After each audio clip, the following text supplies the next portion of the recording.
미국 경제 성장률 2.8%, 선진국 중 압도적 1위라는 뉴스가 연일 쏟아지고 있습니다.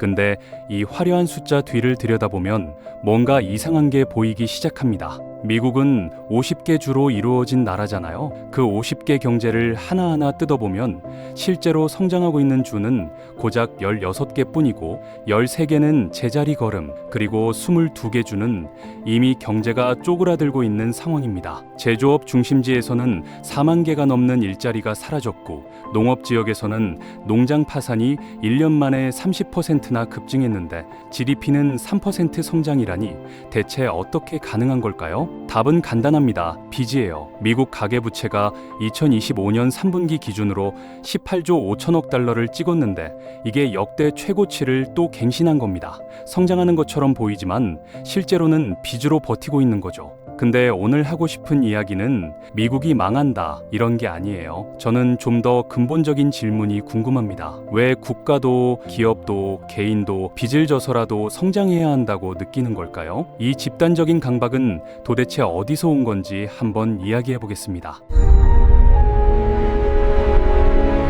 비즈니스 세계에는 거의 종교처럼 믿어지는 격언이 하나 있어요. 영어로 grow or die, 성장하거나 죽거나라는 말인데 실리콘밸리 창업자들부터 월스트리트 투자자들까지 이 말을 마치 물리법칙처럼 받아들이거든요. 실제로 어떤 경영 전문가는 이걸 연력학 법칙에 빗대기도 했습니다.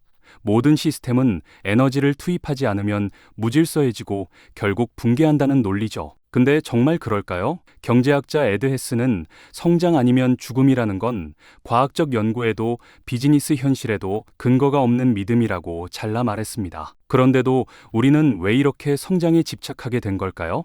경제학자 폴 에얼리히는 이걸 신랄하게 표현했는데 성장에 대한 집착이 미국에서 가장 만연한 사회 질병이고 대부분의 경제학자들은 마약 중독자가 헤로인에 중독되듯 성장에 중독되어 있다고 했거든요. 좀 과격한 표현 같지만 현실을 보면 틀린 말도 아닌 게 성장률이 조금만 떨어져도 주가가 폭락하고 성장 전망이 어두우면 정권이 흔들리잖아요. 그러니까 정부도 당장 숫자를 만들어내야 하는 거예요. 장기적으로 문제가 생기더라도 일단 올해 성장률부터 채우고 봐야 하는 거죠. 이 성장 강박이 어디서 왔는지를 이해하려면 금융 시스템의 구조를 봐야 합니다. 현대 경제는 기본적으로 빚을 기반으로 돌아가거든요. 은행이 돈을 빌려주면 그 돈으로 사업을 하고 성장하면 빚을 갚는 구조인데 이 시스템이 유지되려면 경제가 계속 성장해야만 하는 거죠. 미국 기업들의 상황을 보면 이게 얼마나 심각한지 알 수 있습니다.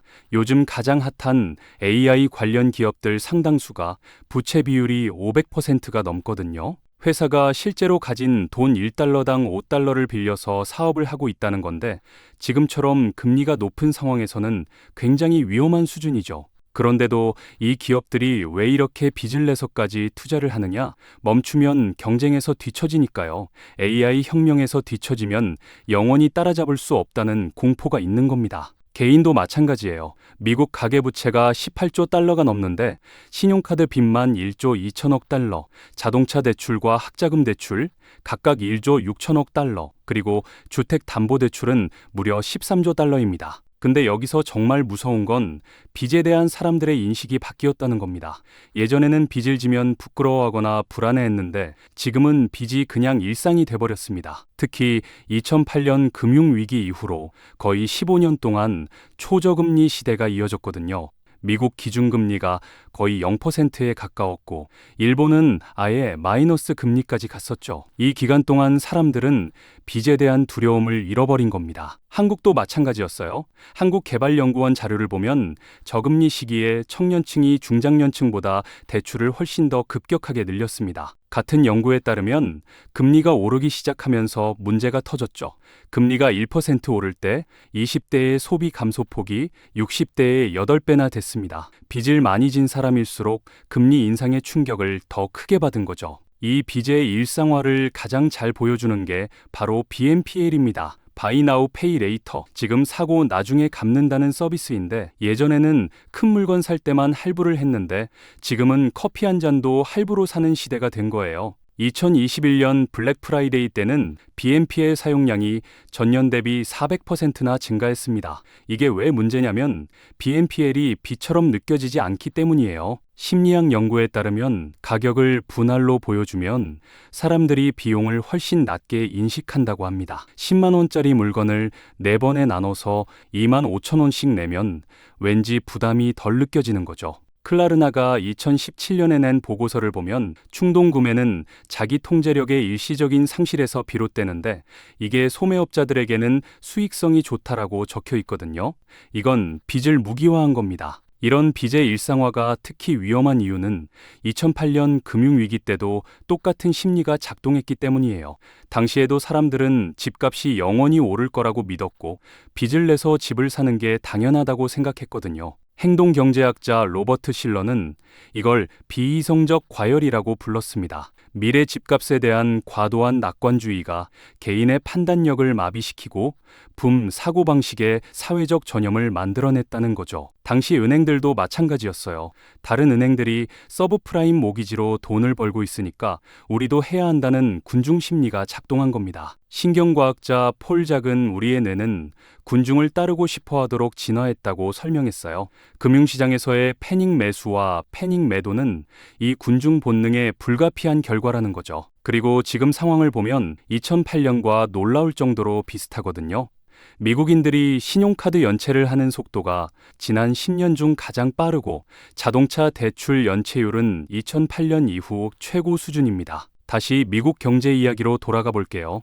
겉으로는 GDP 3% 성장이라고 하지만 속을 들여다보면 상황이 심각합니다. 관세 정책을 보면요. 트럼프 행정부는 외국이 비용을 부담할 거라고 했지만 현실은 정반대예요. 골드만삭스 분석에 따르면 관세 비용의 77%를 미국 소비자와 기업이 부담하고 있습니다. 외국 수출업체가 내는 건 18%에 불과해요. 농업 쪽은 더 심각합니다. 미중 무역 전쟁이 격화되면서 미국 농산물 수출이 직격탄을 맞았어요. 중국은 미국산 대두의 최대 수입국이었는데 보복 관세로 하루아침에 가장 큰 고객이 사라진 거죠. 설상가상으로 이민 단속까지 강화되면서 농장 일손마저 사라졌습니다. 팔 곳도 없고 수확할 사람도 없는 이중고에 빠진 거예요. 그럼 성장을 이끌고 있는 건 뭘까요?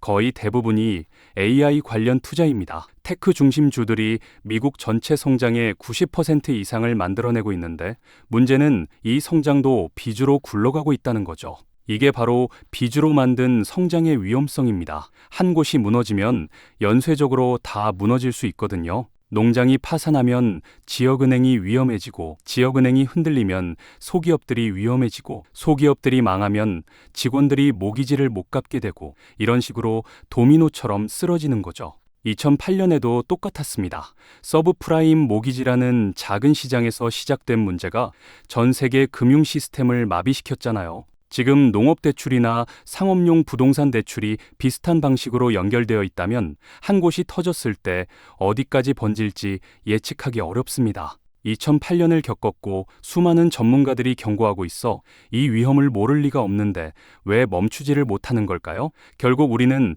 빚을 져서라도 성장해야 한다는 강박에서 벗어나지 못하는 겁니다. 시스템 자체가 그렇게 설계되어 있기 때문입니다. 현대 금융 시스템은 성장을 전제로 돌아가거든요. 성장이 멈추면 빚을 갚을 수 없고 빚을 못 갚으면 시스템이 붕괴하죠. 군중 심리도 한몫합니다. 다들 성장하고 있는데 나만 안 하면 뒤처지는 것 같죠. 옆집이 집을 사니까 나도 사야 할 것 같고 경쟁사가 AI에 투자하니까 우리도 해야 할 것 같은 거예요. 문제는 이 시스템이 영원히 지속될 수 없다는 겁니다. 빚은 결국 갚아야 하고 성장이 멈추는 순간 갚을 능력도 사라지거든요. 한 심리학 저널에 실린 글이 있는데 우리가 정직해진다면 우리는 항상 군중을 따르도록 설계되어 있다는 걸 알고 있다. 그리고 그 충동이 지배하는 한 우리는 똑같은 호황과 불황의 사이클을 영원히 반복할 운명인 것 같다고 했습니다. 합리적인 경고는 의사가 도넛 대신 샐러드를 먹으라고 하는 것과 같다고 합니다. 듣기는 하지만 유혹을 멈출 수가 없다는 거죠. 자, 그럼 우리는 어떨까요? 한국은 상황이 더 심각합니다. GDP 대비 가계부채 비율이 세계 2위고 전세 대출까지 포함하면 145%로 세계 1위예요. 특히 청년층의 변동금리 대출 비중이 73%로 전 연령대 중 가장 높다고 합니다. 금리가 오르면 가장 먼저 터지는 게 우리 2030 세대라는 뜻이죠. 미국만의 이야기가 아닙니다. 빚으로 성장을 만들어내는 시스템, 멈추면 뒤처진다는 공포, 빚이 일상이 돼버린 감각, 이건 우리도 똑같아요. 역사가 가르쳐주는 건 분명합니다. 빚으로 만든 성장은 결국 청구서가 날아온다는 거예요. 멈추면 죽는다고 믿으며 달려왔는데 진짜 위험한 건 멈추지 못하는 것일 수도 있습니다.